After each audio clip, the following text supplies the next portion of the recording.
I'm Tracy Sable. Tonight on EWTN News Nightly, unprecedented indictment. Former President Donald Trump is facing federal charges. We have team coverage. Continued recovery. The latest on the Holy Father's health following surgery. Blankets of smoke. New developments in U.S. air quality as wildfires consume Canada. And a gathering of mercy. A Vatican group holds its annual meeting. Learn more about the Pontifical Mission Societies. These stories and more tonight. From EWTN, the Global Catholic Network, this is EWTN News Nightly.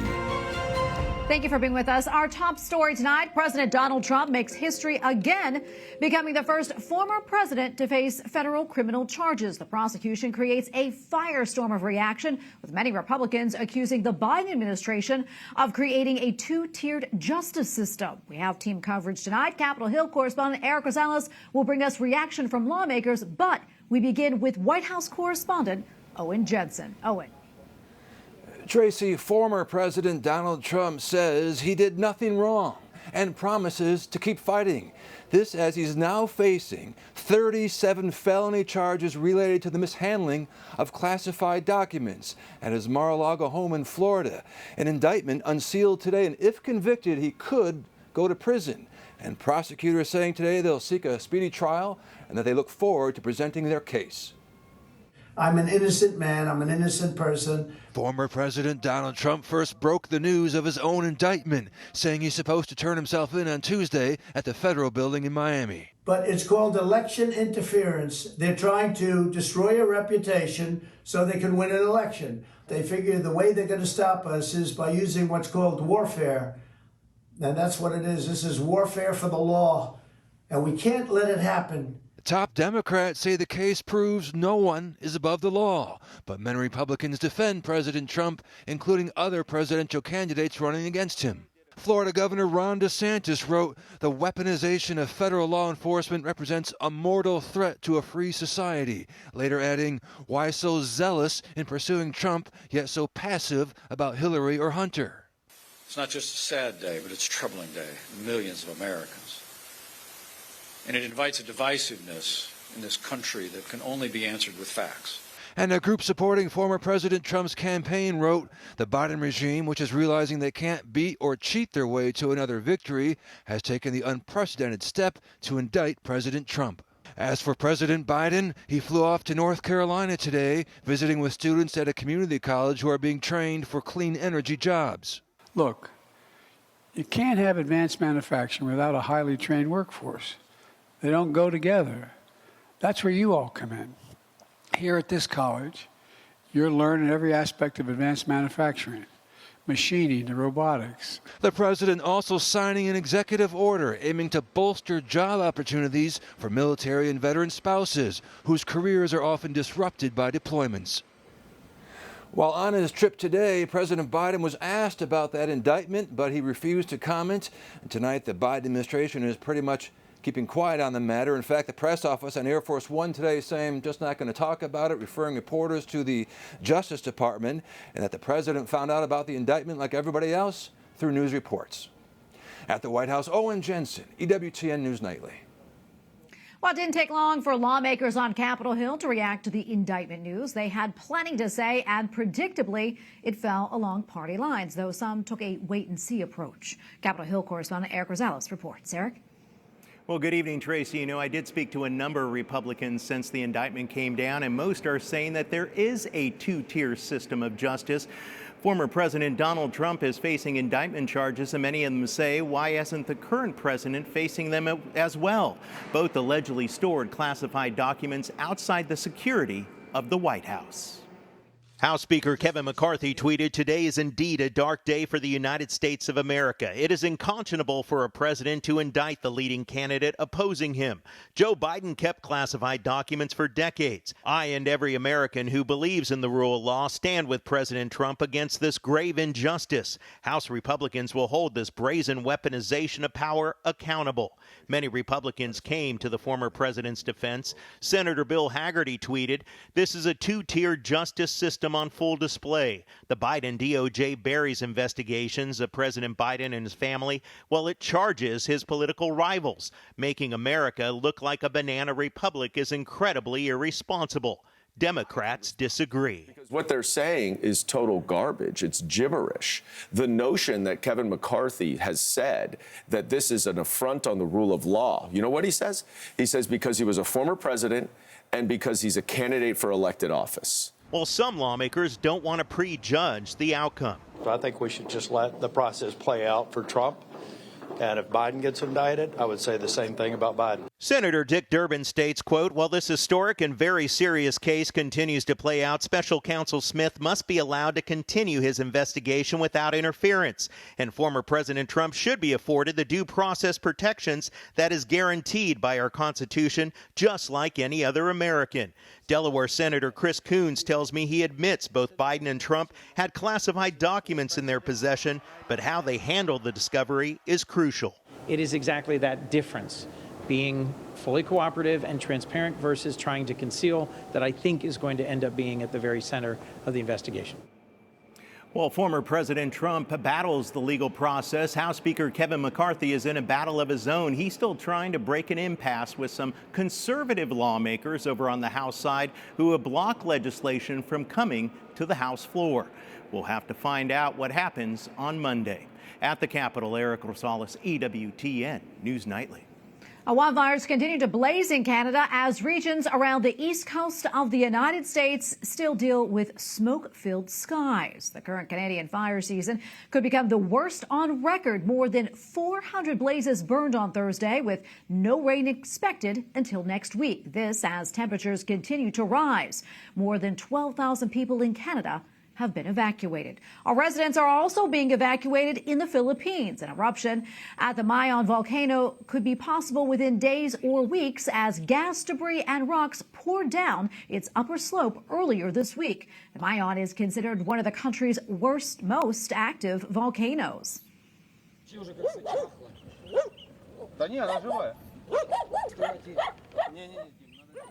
Our rescues are underway following the destruction of a dam in Ukraine. Massive flooding has caused at least 14 deaths. Thousands more are believed to be trapped by the floodwaters. Both Russia and Ukraine are blaming each other for the blast. Russia says that it has destroyed 8 Ukrainian tanks supplied by NATO.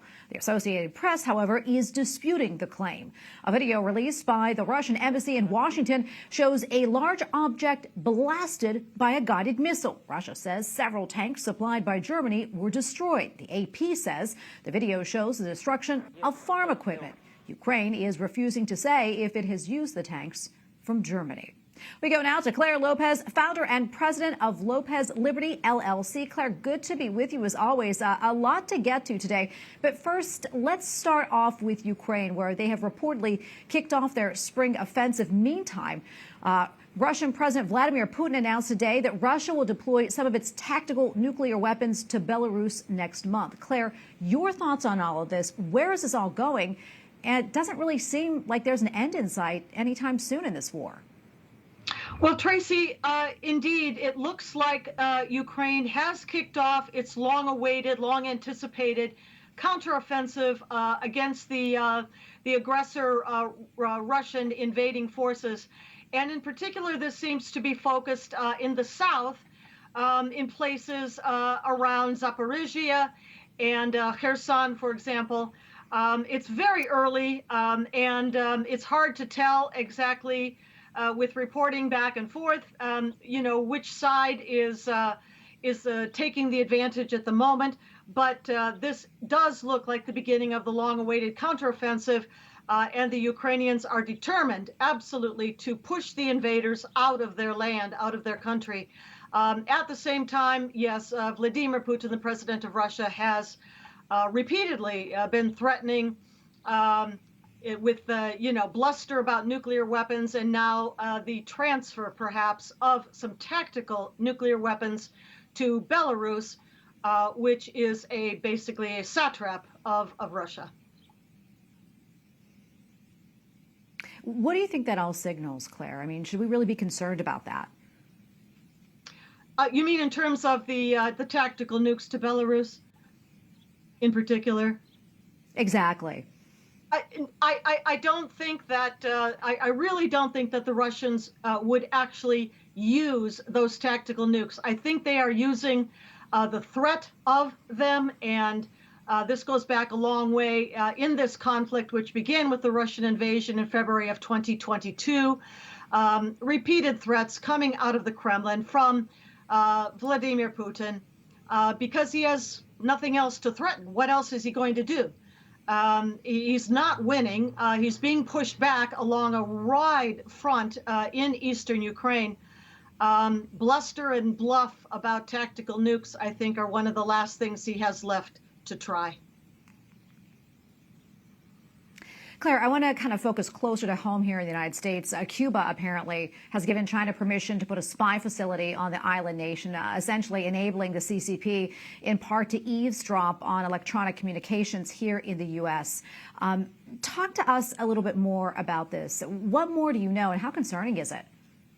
Well, it's very concerning, absolutely. Cuba lies something like about 90 miles off the coast of Florida, southern Florida. And we'll recall that back in the time of the Soviet Union, which was Cuba's backer, financier, and supporter for such a long time, and tried to place nuclear weapons on the island back in the early 1960s, that the Soviets had a listening post, intelligence gathering post like this at Lourdes. Now, I don't know if the Chinese proposed facility will be in or near Lourdes, but in any case, it is concerning because of the proximity of Cuba to the United States, to Florida. Obviously, the United States has a facility on Cuba's island, Guantanamo, which can, in some ways, perhaps counter the use of a new intelligence facility by the Chinese. But what this looks like is kind of a replay of the Cold War time with the Soviet Union, hopefully minus the nukes. We're almost out of time, Claire, but I do want to hit on this really quickly. A man who's been a fugitive of justice since 2001 after he was indicted by the International Criminal Tribunal for genocide in connection to the killing of 2,000 people at a Catholic church in Rwanda back in the 90s was recently arrested. That said, how do you think this man was able to evade justice for so long? And do you know what comes next in all this? Well, I suppose that now he's been arrested. He may be extradited to The Hague, to the International Criminal Court at The Hague, the Netherlands, to face those charges. If he had supporters all of this time, it may be understandable that he was protected and safeguarded from the authorities and was able to evade arrest for a very long time. Well, Claire, thank you so much for weighing in on all this. Always appreciate your insights. Thank you. Oh, we have a lot more still to come here on EWTN News Nightly, including a mission of mercy. A Vatican group tells us how it strives to be the hands and feet of Jesus. Plus, we learn more about attacks against the faithful in Nigeria.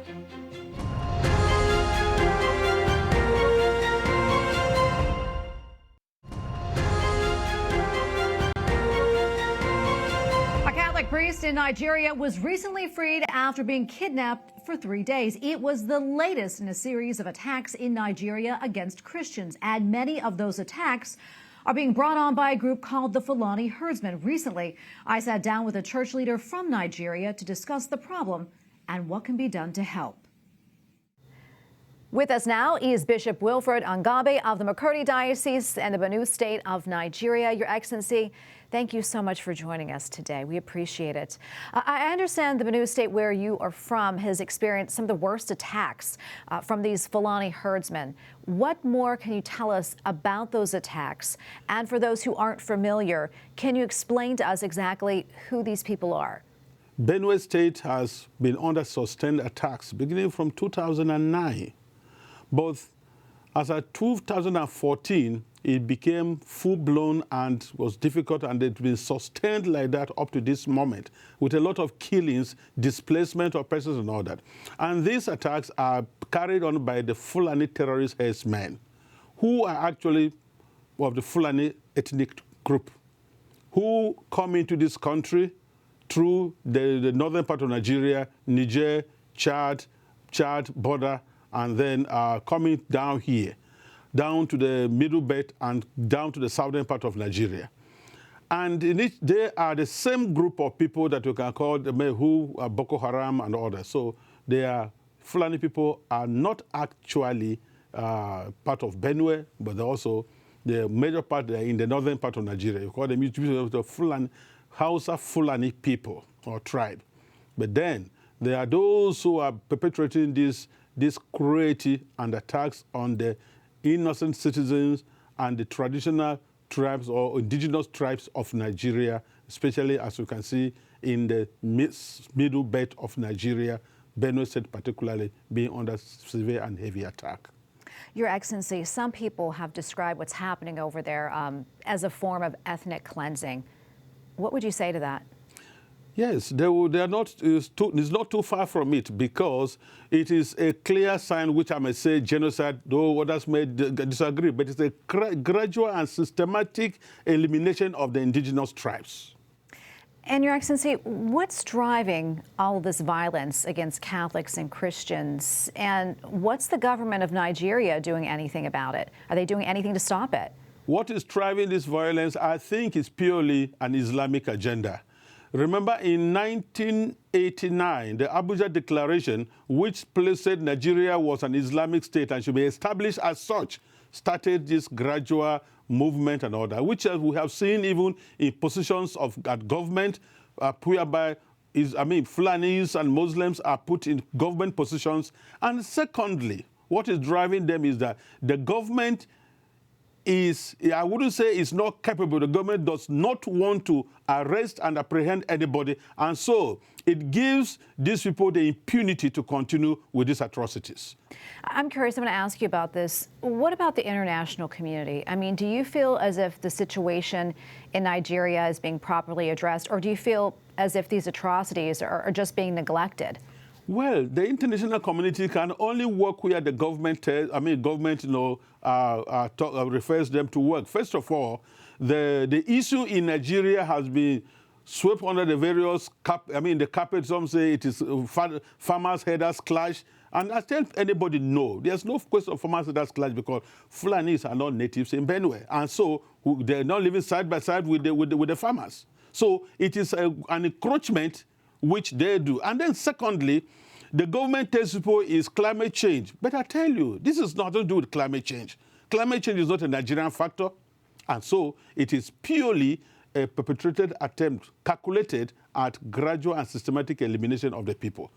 Your Excellency, before I let you go, one thing I do want to talk about, as you know, the U.S. State Department recently took Nigeria off of its list of countries of particular concern. When you learned of that news, what went through your mind? And what would you like to see happen next? Well, first of all, I have to tell you this because our leaders and governments always want to be politically correct.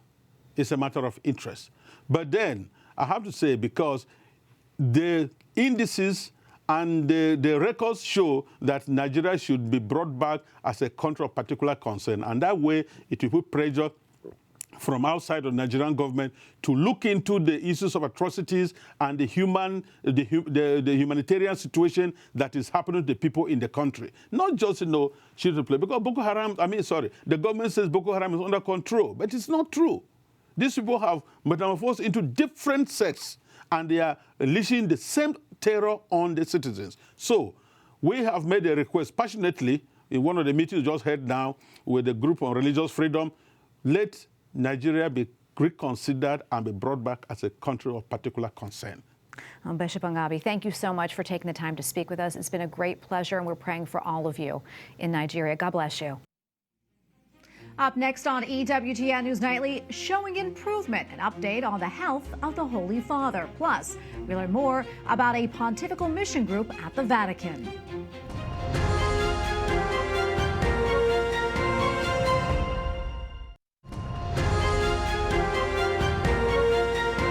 Well, the Vatican says says Pope Francis is improving following his abdominal surgery on Wednesday. The Holy See says Pope Francis was able to eat breakfast and read the newspaper this morning. The Holy Father also received a get well poster from the family of a baby that he baptized during his last hospital stay in March. Well, before leaving for the hospital this week, the Holy Father addressed a group dedicated to spreading the message of the Catholic faith to the global community. The audience was with the Pontifical Mission Societies. The Holy Father invited the group to continue the work of Jesus to bring God's infinite love and mercy to all while fostering the missionary spirit among all the people of God.